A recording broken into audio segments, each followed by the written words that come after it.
Bonjour et bienvenue à tous sur cette nouvelle vidéo sur la chaîne BIM.express. Aujourd'hui, on va parler de l'aspect juridique des noms de domaine expirés et qui de mieux que Monsieur David Shelley pour en parler.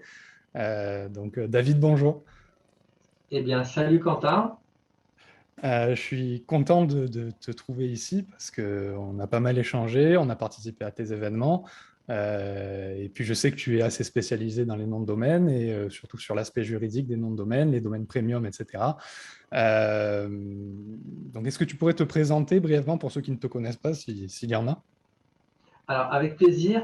J'ai trouvé ton introduction très sympa en disant qui de mieux que moi pour ce sujet. En fait, c'est vrai que c'est un sujet que j'adore, l'aspect juridique des noms de domaine, mais tout ce que je pourrais dire dans la discussion ne va pas remplacer l'avis d'un vrai professionnel du droit. Donc, moi, j'ai une formation en droit, mais relativement peu poussée. Je le pratique pour les noms de domaine depuis très longtemps, mais euh, le droit est vraiment très complexe, chaque cas est différent. Donc, on va donner des pistes aux personnes qui écoutent cette vidéo, mais ça sera quand même important de bien conserver en tête qu'il n'y a pas une solution, c'est pas comme dans des maths. Donc, en 2 secondes de ma présentation, donc je m'appelle David Shelley, je suis spécialisé dans les noms de domaine, pas forcément expirés, mais depuis à peu près, on va dire 4-5 ans, il y a vraiment cette mode pour les domaines expirés, donc du coup, je suis la demande du marché.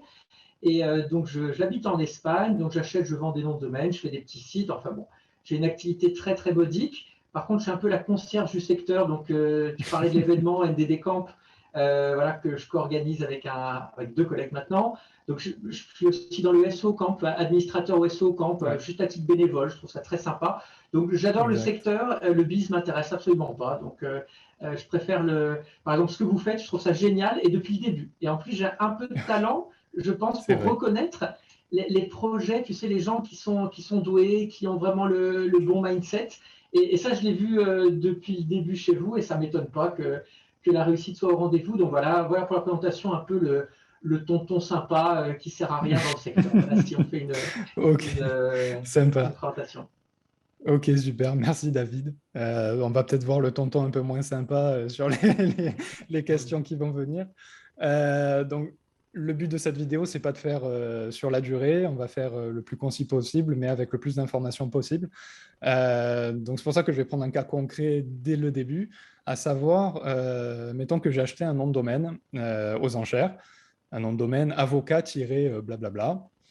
Je l'ai remonté avec du contenu avocat. J'ai fait un design, un WordPress, etc.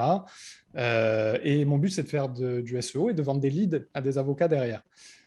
Sauf qu'il s'avère que c'est le nom d'un cabinet d'avocats qui est en exercice.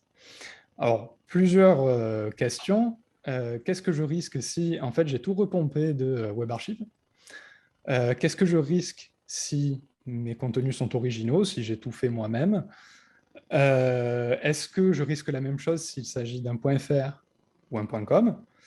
Et ben, si jamais je suis attaqué par le cabinet d'avocats, ce qui ne serait pas de chance parce que ce sont des avocats, ben, comment je me défends et comment je réagis? Alors, bah, merci pour la question parce que ça fait depuis à peu près 4-5 ans, j'étais sur les groupes Facebook et j'ai essayé de sensibiliser les gens à cet aspect du droit et la plupart des SEO se disaient non, non, moi j'ai pas eu de problème, donc il n'y a pas de souci. Si le domaine est libre, on peut l'enregistrer. Il y a pas mal d'erreurs qui circulent. Je trouve que la connaissance du sujet, notamment avec les vidéos de Jérôme Pasquelin qui Oui, interviewe des juristes, ça a quand même bien progressé. Aujourd'hui, on est conscient du risque, mais peut-être pas assez. Donc, je vais répondre aux questions maintenant pour commencer. Tu as pris un exemple d'avocat. Donc, il y a des thématiques dans lesquelles le risque est relativement léger parce que justement, l'accès à la justice est assez compliqué euh, je veux dire, si tu interviens sur le secteur d'un artisan qui n'a pas forcément les moyens, il va te faire une oui, lettre de menace, etc., mais il ne pourra pas engager de procédure. Les avocats, eux, ils sont directement en connexion avec les tribunaux, ils connaissent absolument les procédures, donc je dirais que c'est largement le plus risqué de tout. Donc avocat-nom du cabinet, c'est quelque chose que, alors je suis peut-être pas très courageux, mais que moi je ne ferai jamais, parce que même si le risque, on va dire, s'il l'a laissé, s'il ne le regarde plus, probablement qu'il ne va rien se passer. Mais le probablement ne suffit pas parce que L'inverse du probablement, c'est ce qu'il se passe quelque chose. Et là, contrairement à ce qu'on peut croire, c'est pas simplement perdre le nom de domaine, c'est être poursuivi, c'est éventuellement aller en prison, c'est se retrouver donc en comparution immédiate. On a des gens qui n'ont pas la même, comment dire, la même culture de l'Internet et qui considèrent que ce qu'on fait nous est un délit. Et il faudra expliquer au juge finalement qui a raison, et l'avocat il sera davantage en mesure de le faire que nous-mêmes. Donc j'ai vu beaucoup de cas, mais vraiment beaucoup, de situations où les gens ont terminé même en camisole de force, où on est vraiment dans des situations qui sont critiques. Donc toucher un avocat, nom d'un avocat, alors on va expliquer que c'est toujours possible, mais c'est quand même très très risqué pour commencer par ça. Alors ensuite, si je reprends le contenu ou pas, je dirais que c'est secondaire parce que les contenus, en fait, même s'il n'y a pas marqué tout droit réservé, etc., les contenus sont toujours protégés. Donc effectivement, c'est comment dire, c'est interdit de reprendre les contenus. Mais les juges ont tendance à considérer que les contenus, en fait, sont vus de manière très très précise. Donc finalement, dans ton WordPress, tu n'auras pas exactement les mêmes contenus, il y aura des différences, etc. Donc autant une photo, c'est très facile à dire, la photo elle est reprise et là tu peux avoir une amende, autant sur les contenus, il suffit de prendre un bout, de le mélanger, de faire quelques petits changements et les droits d'auteur finalement vont plus difficilement s'appliquer dans ce cas. Donc je dirais que remonter les contenus, moi je ne le fais pas pour éviter les risques, mais c'est quand même, ou alors je l'ai fait sur, je prends 2 sites, A et B, et j'inverse B et A. Et comme ça, il y a moins de risques que l'ancien titulaire se retrouve à avoir son contenu. Mais je dirais que le contenu, on ne doit pas le reprendre, mais c'est quand même relativement peu risqué. En tout cas, ce n'est pas ça qui sera la première source de préjudice, sauf si tu te fais passer pour l'avocat. Là, par contre, s'il y a une usurpation d'identité, c'est extrêmement dangereux. Donc, si c'est des contenus généraux sur le droit du travail, sur etc., en changeant quelques mots, on peut reprendre les contenus, il n'y a pas de souci. Dans ta question, il y avait un point intéressant aussi sur .fr.com. Alors, il faut savoir que le droit, il ne connaît pas l'extension. Donc, ça ne change rien par rapport à l'arsenal juridique qu'on va utiliser. Par contre, en pratique, si ça change. Parce que le .fr a une procédure qui est propre à cette extension qui s'appelle Cirelli, qui ne coûte que 250 € et qui est très facile à mobiliser parce qu'une entreprise, en plus, elle est remboursée 150 € ou 100 €, je ne sais plus exactement si elle gagne. Donc ça fait finalement des frais qui sont très, très limités. Donc, on a beaucoup de petits acteurs qui vont tendance à utiliser cette procédure qui n'existe pas pour le .com. En .com, c'est horriblement cher. .com, ça va être 1500 $ la procédure, mais que tu ne peux pas faire ni toi ni moi, il faut qu'il y ait des avocats qui s'en occupent. Donc, c'est des milliers d'euros. Donc, en pratique, si tu as un .com, tu risques beaucoup moins. Ça dépend également du registrar également, parce qu'il y a des registrars qui sont vendus tout de suite, style OVH, GoDaddy, les gros. Ils ne vont pas prendre de risques, ils vont donner tes infos, etc. Quelqu'un qui est un peu malin, qui est en .com avec un nom de domaine, avec un WHOIS caché ou un WHOIS bidon, ben, finalement, il risque absolument rien parce que ce sera très, très dur pour les plaignants de remonter à l'identité du titulaire. Sur un .fr, en pratique, on va te retrouver. Sur un .com, si tu es un petit peu habitué, tu peux arriver à avoir tu peux être complètement anonyme et le mieux, si ce n'est pas un nom de domaine important, c'est d'avoir tout le monde s'appelle John Doe. Je ne sais pas si tu as remarqué le nom de John Doe qu'il y a dans les WHOIS. Voilà, ça doit être la même famille. Avant qu'on le retrouve. Donc voilà. Alors, moi, je ne recommande pas de faire tout ça. Hein. Chacun est libre de ses choix, mais si vous voulez prendre un site d'avocat à ce moment-là, un avocat en .com, en .fr, j'y touche pas parce que c'est beaucoup plus difficile de se cacher sur un .fr et parce que les procédures vont davantage arriver. Mais j'éviterai quand même de reprendre les contenus intégralement, de prendre des sites d'avocats. Et est-ce que tu veux qu'on dise maintenant qu'est-ce qu'on fait quand même si la procédure arrive, c'est ça? Oui, c'est la dernière partie de la question, c'est à savoir, ok, je me suis fait avoir en assignant justice, ou je ne sais pas d'ailleurs ce qui peut se passer. Qu'est-ce que je fais? Alors, en gros, dans la première chose qui va arriver dans 90% des cas, c'est qu'on ne va pas t'assigner en justice directement, c'est que tu vas recevoir un courrier d'avocat qui sera menaçant. et tu pourras voir rapidement si la menace va être mise à exécution ou pas. Et il faut savoir que les grands groupes, alors les avocats, eux, évidemment, ils peuvent engager les procédures, mais les grands groupes, ils ont également des abonnements à l'année, etc. Ils ont des équipes. Donc, eux, ce n'est pas du bluff en général. Ils sont quand même prêts à lancer la procédure.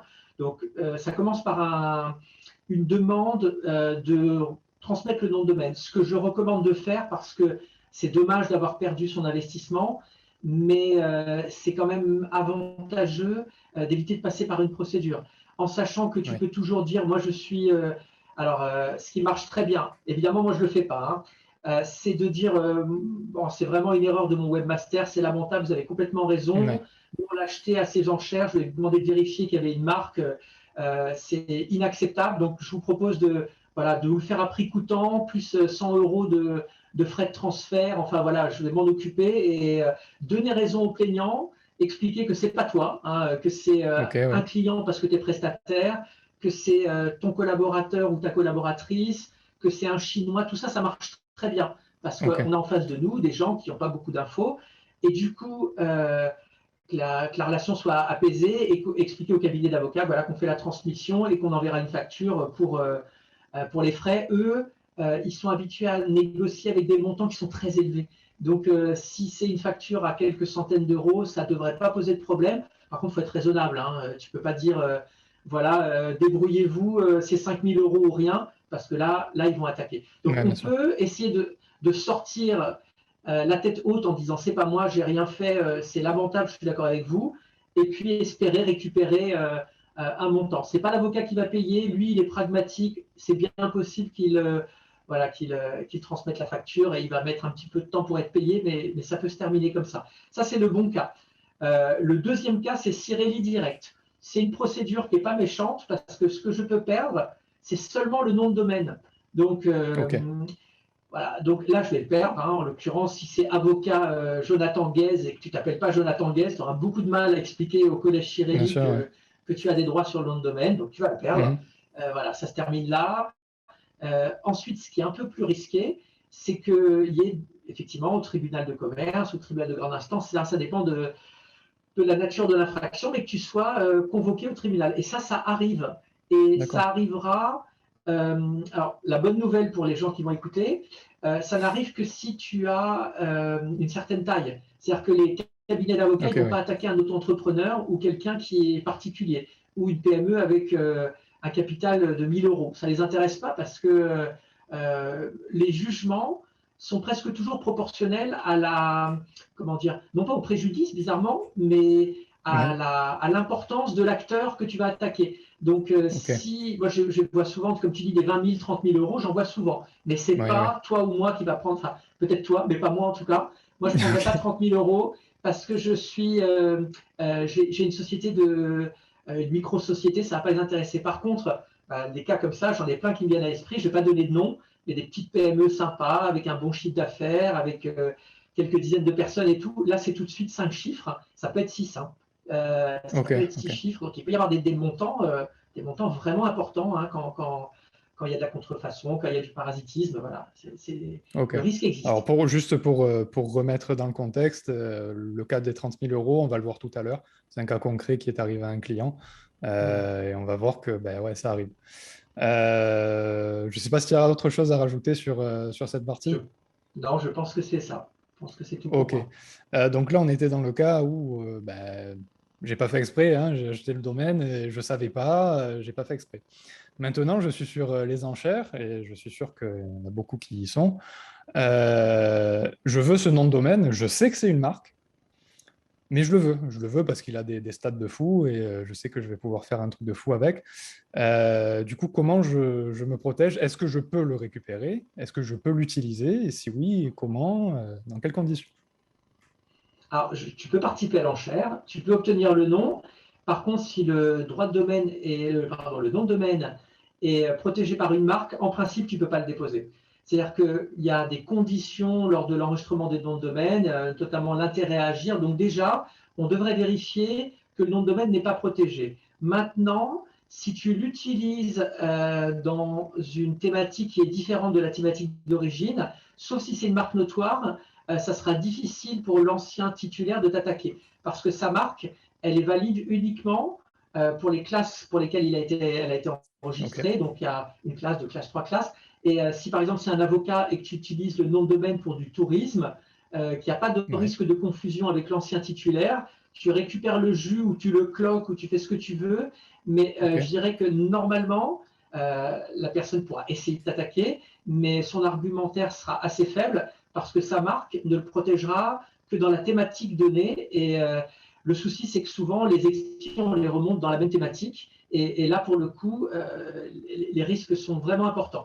Alors, le bon point, c'est que la marque, elle n'est valable que si le titulaire existe encore. Donc, si la société n'existe plus, même si la marque existe encore, parce que la marque, tu l'enregistres, par exemple, pour 5 ans, si la marque est encore valide, mais que la société n'existe plus, la marque ne pourra pas, enfin, personne ne pourra engager de procédure parce qu'il n'y aura pas la personne qui possède la marque. Donc, si tu vois que la société est D'accord. en liquidation, là, le risque a quand même pas mal diminué. Hein, si la personne morale a disparu, euh, on pourrait le faire. Donc, c'est ce que je recommanderais si je le veux vraiment, vérifier qu'il y a, si à la marque, il n'y a plus la personne, que l'entreprise a disparu et que je Ok. l'utilise dans une autre thématique. Ok, C'est à peu près d'accord. tout. Alors, c'est étrange ce que tu dis parce que le cas qui est arrivé à mon client, ben, c'est le cas d'un cabinet d'avocats. Le nom de domaine a été acheté. WordPress a été remonté dans la thématique avocat. Et ce client a reçu une lettre du cabinet d'avocats, donc qui n'existe plus, hein, Oui, qui est clôturé, en disant, ben voilà, vous utilisez notre nom de domaine et vous n'avez pas le droit parce que il est encore déposé à l'INPI, dans le sens où je crois qu'il y a une période de rédemption ou quelque chose comme ça avant oui, c'est ça. l'expiration. Et du coup, à ce Alors, titre, je veux ça, voilà les articles de loi, et je veux 30 000 balles. En gros.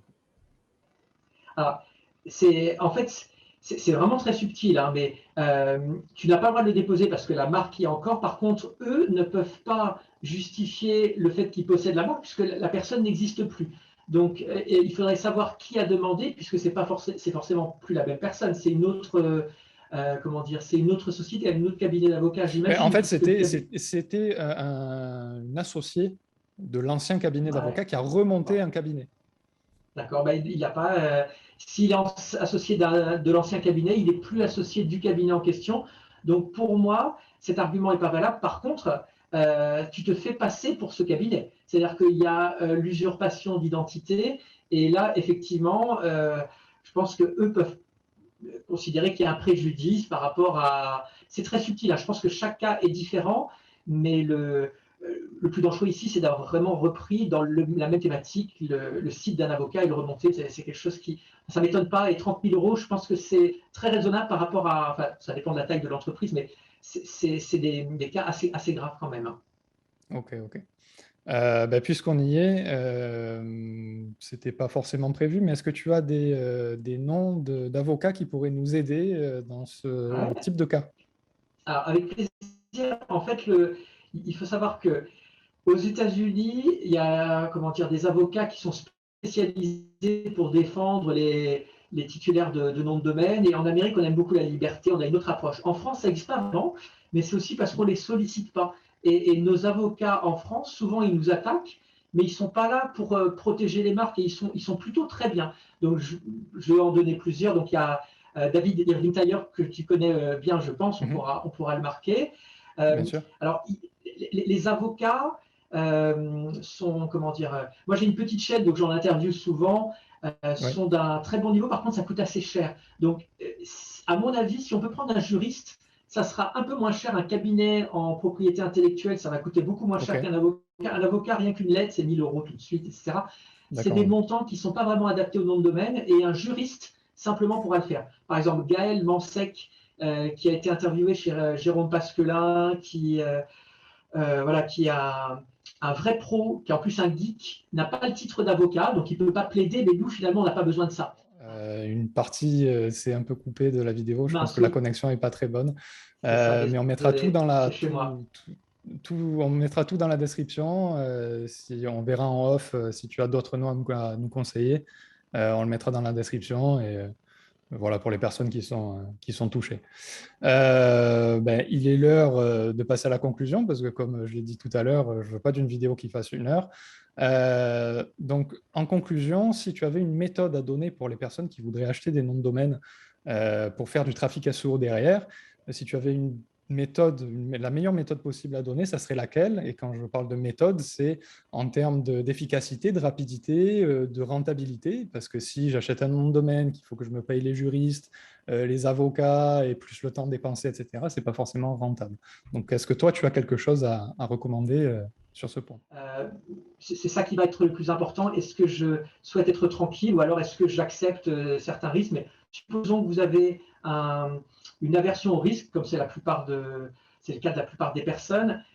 Première chose, prendre un registrar qui ne soit pas coopératif en général, un registrar, éviter les OVH, les GoDaddy, les grands registrars et prendre un registrar étranger qui va, comme Internet BS par exemple, et il y en a d'autres encore, hein, qui sont relativement favorables au caractère anonyme de la protection. Par exemple, Namebright, que j'aime pas du tout, hein, mais Namebright, c'est un des plus grands registrars au monde et eux, c'est les plus grands cybersquatteurs au monde.